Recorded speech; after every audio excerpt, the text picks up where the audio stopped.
Begin by thanking the organizers. I know it took quite a lot of effort to bring us all together, and it's a great achievement, and as Mazen and Haidar mentioned and Lubna mentioned yesterday, you also provided a great opportunity for us to meet, and we are very grateful to you for this opportunity to meet you and to meet each other. It's easier because of the Israeli oppression to meet here than to meet in Palestine, where we should meet. And hopefully one day we all be there without the need to go to frozen hills of Stuttgart to create a joint life. And I think that's the gist of the Zionist story, that it doesn't allow people to lead normal life and to be normal friends, that they need to go through all that hardship in order to fulfill a very elementary human impulse to live together. We live in very bizarre times. On the one hand, we could not have wished as activists for a better Israeli government. I think that this particular government makes any sophisticated analysis of what Zionism in Israel is all about quite redundant. It's very easy to expose not only the Israeli policies but also the racist ideology behind them. On the other hand, Israel is the most successful economy in the West in the last 3 years. It has done much better than Germany, much better than most of the economic powers of the West. Its banking system is very stable. Its currency is one of the strongest in the world, and it doesn't suffer at all from all the hardships that have affected the Western economy and capitalist economy in the last 3 years. The result is a very bewildering gap between what average and decent people in the West think about Israel and the way the Israelis, especially the Israeli Jews, think about themselves. They think that they live in a very successful society. They believe that the Arab-Israeli conflict is over, that the Palestine question has ended. Yes, you have a problem in Gaza. Yes, you have a problem with Hezbollah in Lebanon, but this is a global problem. It's not a particular Israeli problem. This is part of the so-called war against terror. We also live in bizarre times because despite, and Haidar and Mazen talked about it yesterday in very detailed way, so I don't have to repeat it, we also live in a time where particular and specific Israeli policies are severely criticized. People go and demonstrate against the massacre in Gaza. People go and demonstrate against the attack on the flotilla to Gaza. And yet, nobody dares to attack the ideology that is behind these policies. There is no demonstration against Zionism, because the European Parliament even regards a demonstration against Zionism as anti-Semitism. Imagine in the days of apartheid South Africa, if you were not allowed to demonstrate against the apartheid in South Africa, but only against the Soweto massacre. And this is still a great Israeli success. And Germany plays a very important role in this success. That the main problem and the main reason for the criminal policies is not analyzed, is not discussed, is not touched upon, only the symptoms. I'm not a doctor, I'm not a physician, but I know that if you deal with the symptoms and not with the cause of the illness, you don't cure the patient.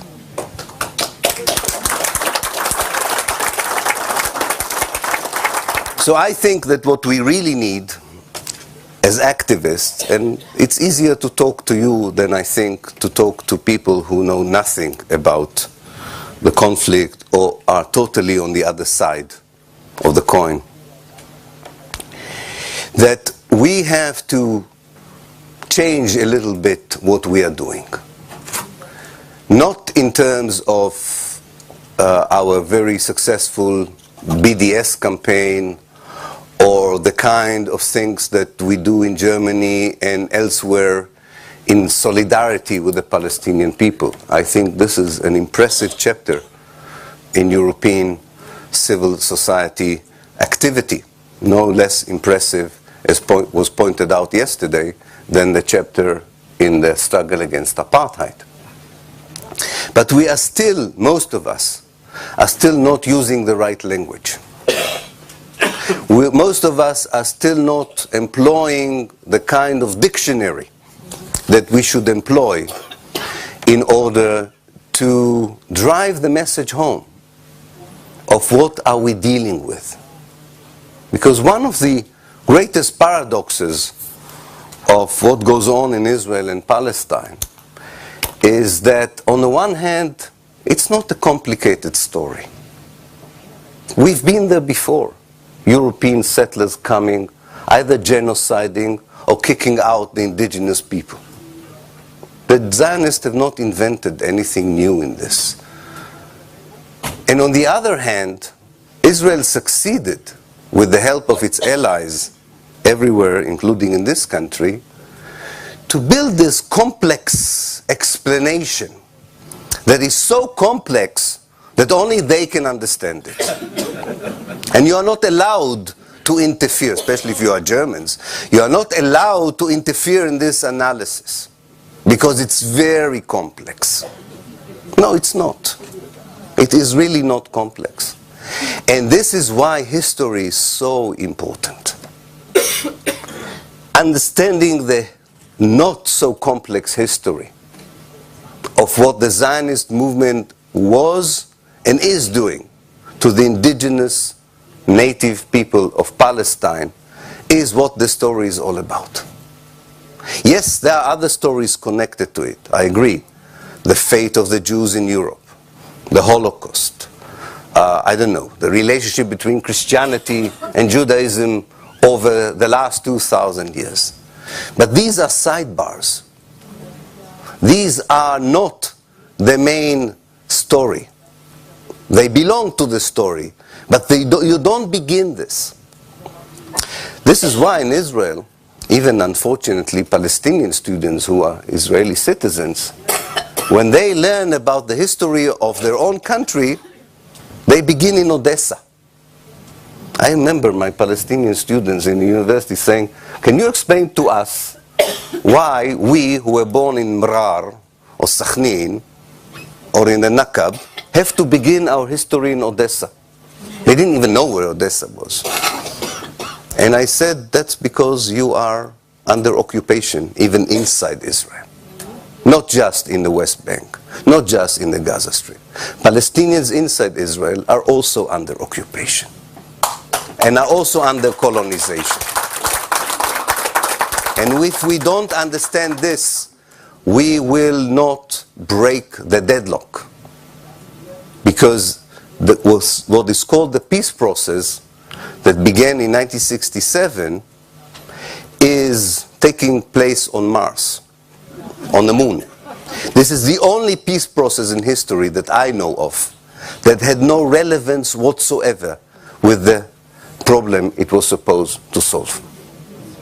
What they were talking about in Geneva in 1977, in Madrid in 1991, in Oslo in 1993, had very little to do with the essence of the problem.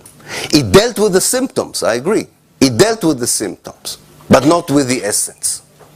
And this is the second greatest Israeli success. That not only the public opinion does not deal with the essence, but also the peace process very successfully succeeds in avoiding it. So if you go back to history, and you are using today the right language, you are not anachronistic, as someone was trying to say this morning. You are not anachronistic. You are actually a very relevant, updated person.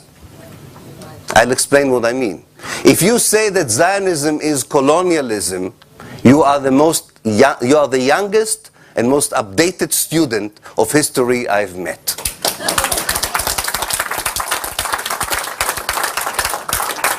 Anyone who will try to deter you by saying this is anachronism, this is not helpful, this is anti-Semitism, is anachronistic and lives on the moon or in Mars and can continue to talk about something which has nothing to do with what's going on the ground.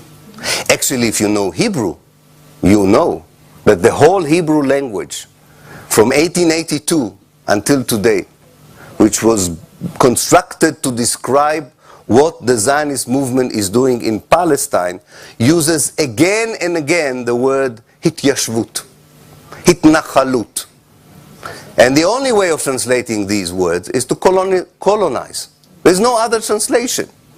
So the Zionist movement in the late 19th century, when colonialism had a very good public relations, was very gladly using the word to colonize. But then they learned that colonialism was not so popular. So they translated it differently. They found the word settlement, which means something else in English. And they found the word, they said, yes, it's colonized, but it's not like colonized. It's a different kind. Again, it's complex. And only we, the Israeli Jews, understand why Israeli colonization and white colonization in Africa is not the same. If you're not an Israeli Jew, you don't understand it. If you're not a Zionist Israeli Jew, of course you cannot understand it. And I think this is important to bring back in our teaching in schools, in our approach to the public, in our negotiations with the political elite in this country and in the West, to say to them, you are dealing with the last colonialist project. And as bizarre as it sounds, even in the 21st century, this colonialist project employs the same tactics of colonialism in the 19th century. And I think that every decent person in the West, like in the time of colonialism, would not stand on the side of colonialism. But you have to clean your language. You have to clean your mind, and you have to think that it's totally irrelevant what people say about what you say. It doesn't matter what they say. They will regard you as anti-Semitic even if you support the two-state solution. Because it means you don't support the two-state solution as they understand it. Because you don't understand the problem. You think that this two-state solution is a sovereign, independent state over the West Bank and the Gaza Strip. No, you don't understand it. The state for the Palestinians are two Bantustans, divided to 12 in the West Bank, contained in a concentration camp in Gaza, has no connection between it, has a little municipality in Ramallah which would be called the government. This is a state. And if you don't understand that this is a state, it shows that you still have to learn about the complexity of the conflict. Now, colonialism is one message from the past that we should accept and we should deal with. And we should recruit the veteran as well as the younger cohorts of activists to work for something which universally should be very easy to recruit people before. The fight against colonialism. The fight against the idea that someone from the outside has the right to demolish the life of people in the inside. And they have done it in 1882, they have done it in 1948, and they have done it yesterday in the Nakab or in the West Bank, and they're going to do it next week if we will continue to talk about peace negotiations, two-state solutions, all kinds of irrelevant concepts that have nothing to do with the realities on the ground. The second concept from the past, which I think we should insist on conveying to people, whether we try to protest against something that Israel is doing today, or whether we will commemorate in January what Israel had done in the Gaza Strip, or when we commemorate in May the crime that Israel committed in 1948. And this is the ethnic cleansing. It is a concept that was developed, of course, in the 1990s more clearly because of what happened in the Balkan Wars. But even before that, this was regarded by the international community as an unacceptable ideology and policy. Only genocide is regarded by the international community as worse than ethnic cleansing. And quite often the two are interconnected, as we can see in other places and as we can see in Israel and Palestine. When you are allowed to pursue a policy of ethnic cleansing, don't be surprised if these perpetrators would one day move to genocide. Because in both cases you have to totally dehumanize the people you are expelling or massacring. Even if they are children, they have to be totally dehumanized. And anybody who lived in Israel long enough, as I did, knows that the main corruption of people through the military service is the total dehumanization of the Palestinians. That's why a soldier, when he sees a Palestinian baby, he doesn't see a baby. He sees a potential enemy. And the road from kicking out the baby from the house or killing the baby is not very long. And I think that the message of ethnic cleansing is the message of criminalizing not the policies of the State of Israel, but criminalizing the State of Israel. And we should do this. We should do this because only a fascist approach to life would say that in every historical condition, a state and a country is the same thing. No, it is not. Sometimes the state is the worst thing that can happen to a country. And the worst thing that happened to Palestine is the State of Israel. And if we want to make the country of Palestine a place where people could live as equals, in fact live in many ways better than in other parts of the Middle East, maybe even better in some parts of Europe, is to bring the country back at the expense of the state. And I know this is not easy, and this is not about questioning the right of a state to exist. We are individuals, we are activists, we don't have the power to challenge the right of states to exist. We cannot eliminate states. Israel has the power to eliminate states. We don't have the power to eliminate states. What we have is a moral power to say to people that the kind of state that you have founded and the kind of state that you are maintaining is destructive to the country in which you exist. It has led in 1948, the creation of that state, led to the expulsion of half of the native population of Palestine. Show me any other situation in history where the international community, under the slogan of peace, would come and say, in order to make this country a peaceful place, I have to kick out half of the people who live there. Only in Israel and Palestine we have this bizarre historical moment where the United Nations, embodying the international community's will, is telling the world that it allows Israel to kick out half of Palestine's population in the name of peace.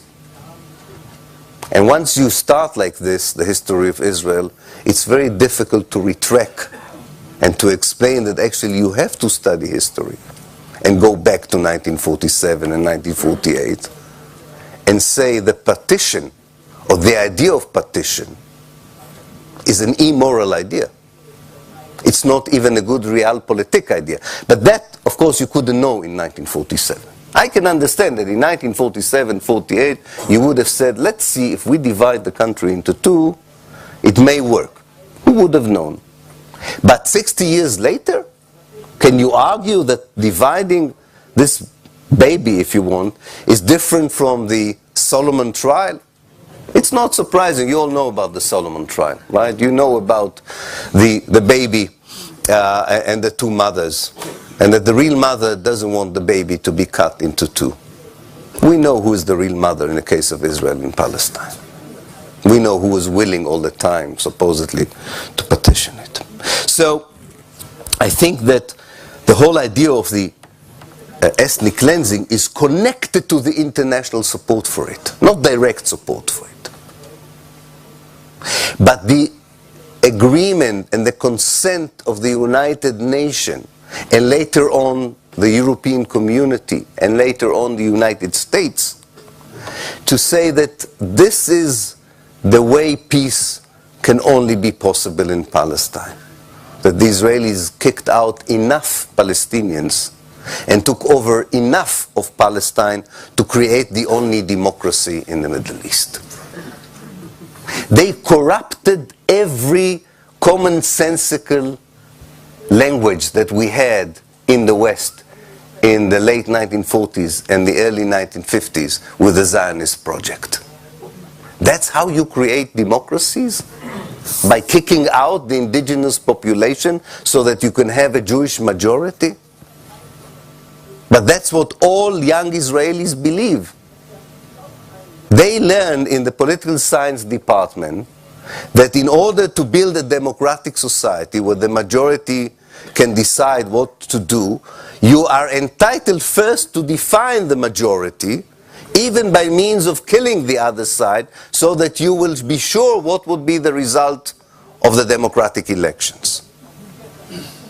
Israelis don't find it at all bizarre that if you create a democracy, you can also perpetrate ethnic cleansing and genocide, so that you get the right electorate for the future democracy.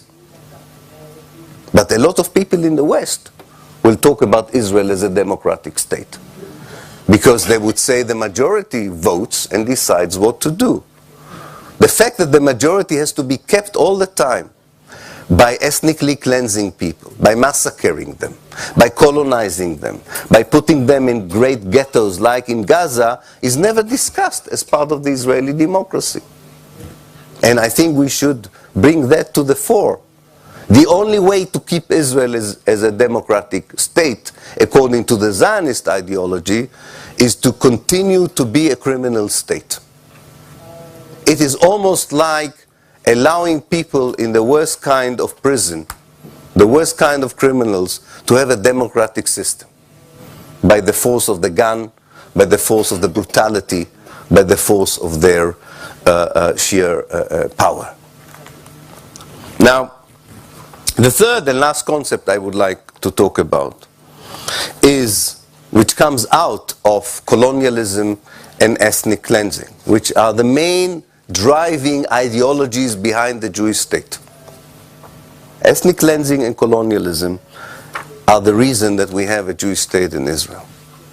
This is not what we are told, of course, either as Israelis who were born there, and we are not told as people who support Israel around the world. We are told about two very different ideologies. We are told about the need to find the Jews a safe place, And we know it's not a very safe place for Jews. It's the only unsafe place for Jews is to be in Israel.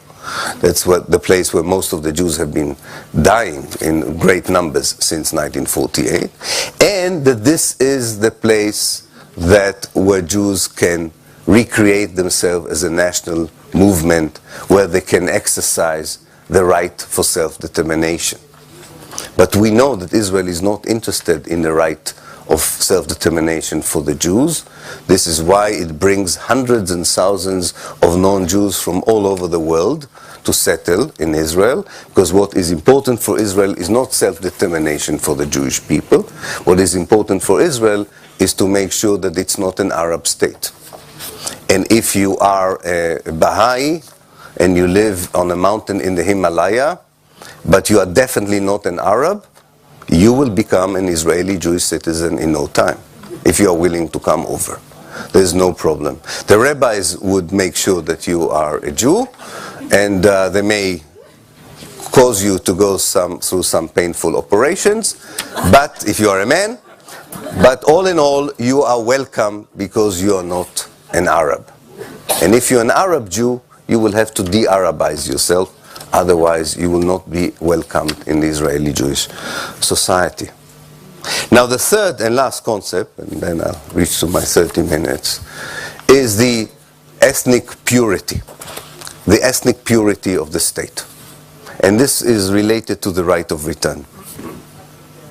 Most of the people, especially some of our best friends, and I mean it not ironically, as I just published a book with Noam Chomsky, I include him in this.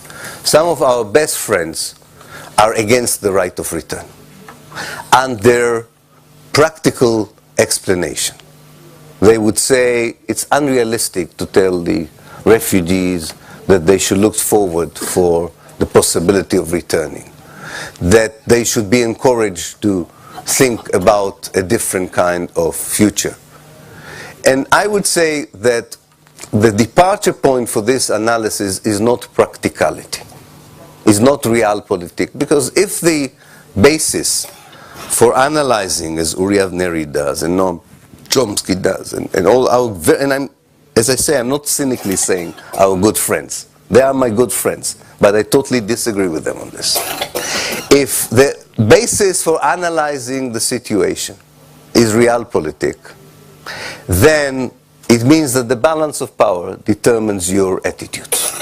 Well, the balance of power, as we heard yesterday, between the largest and strongest army in the Middle East and the weakest military power in the world, right?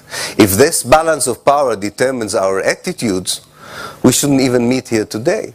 We should give in to the Israeli dictates. And we know the Israelis are very clear what they want. They want to have as much of Palestine as possible with as few Palestinians as possible. They wanted it in 1882 and they want it in 2010. This hasn't changed. The means have changed, the historical circumstances have changed, but the vision of what would be a thriving, successful Israeli society is a society which has as few Arabs as possible and as much of Palestine as possible. That hasn't changed. So if realpolitik determines our attitudes, we should give in to this vision. So in any case, we are not dealing with realpolitik when we are challenging what Israel wants. And the reason the Israelis refuse even to acknowledge the right of return, let alone practically implement the right of return, is not because, as some people would think, because they have a very serious conscientious problem of admitting that they have kicked out and massacred people 3 years after the Holocaust. I once thought that this was the main problem. I admit, I once wrote about it. I was hopeful, that because I'm an optimistic. I'm not very tall. I always see the bottom half of the glass.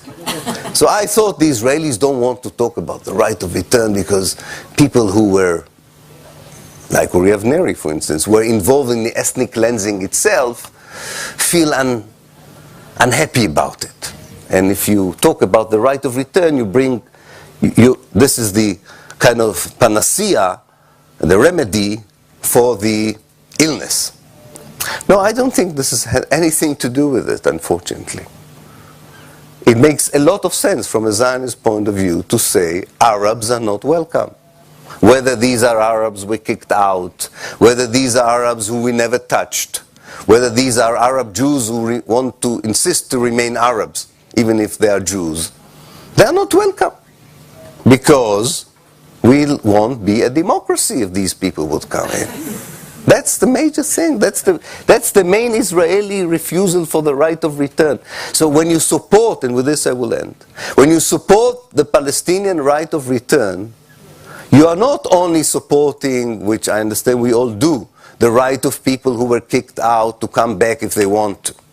You are not only acknowledging the crime of the ethnic cleansing in 1948. You are not only abiding by United Nations resolution that very clearly support the right of people to return. You are saying a very simple no to racism. That's what you are doing. You just say no to the only racist state we have in the Middle East. We have not very nice regimes in the Middle East, I agree. The political regimes in the Middle East are nothing to write home about. I would not publicize them as sort of recommendation for future societies to build their politics on this basis. But not one of them is racist. The only racist state is the Jewish state of Israel. And one of the only ways of engaging with this racism is to challenge it on the right of the refugees to return. Not because it's practical or not practical, because it deals with the genetic code of the Jewish state. The idea that you can colonize is not new. But the idea in the 21st century that you can maintain this colonization by openly pursuing a racist, maintaining a racist state should not be acceptable, especially not in this country. Thank you.